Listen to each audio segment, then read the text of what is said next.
China is sending planes full of medical supplies to Spain, Italy, Malaysia, the Philippines, and even the U.S. to help prevent and treat the deadly coronavirus.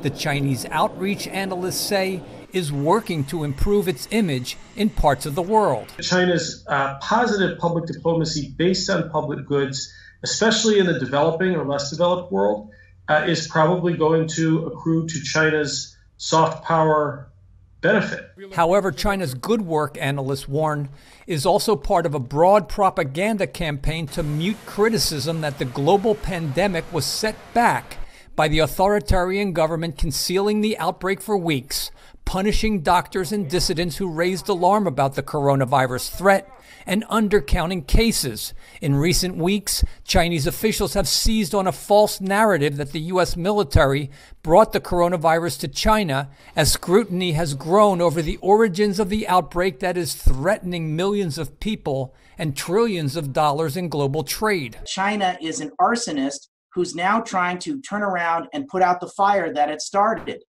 And do we really want them to get the credit for that? The Trump administration's response, critics say, is also politically driven, publicly shaming China, calling the coronavirus the Wuhan virus, to shift blame away from Washington's initially slow response.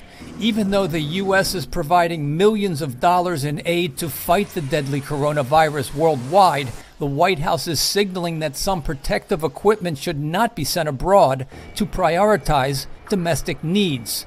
China's COVID-19 coronavirus outreach and the U.S. focus on America first reflect in some ways the changing world order. For the most part, the coronavirus has only exacerbated and accelerated trends that had been well in place before COVID-19 hit. As Beijing strives to increase its global leadership role by adding coronavirus support to its $1 trillion international aid and investment fund, President Trump has been reducing foreign commitments to focus on the home front. Brian Patton, VOA News, Washington.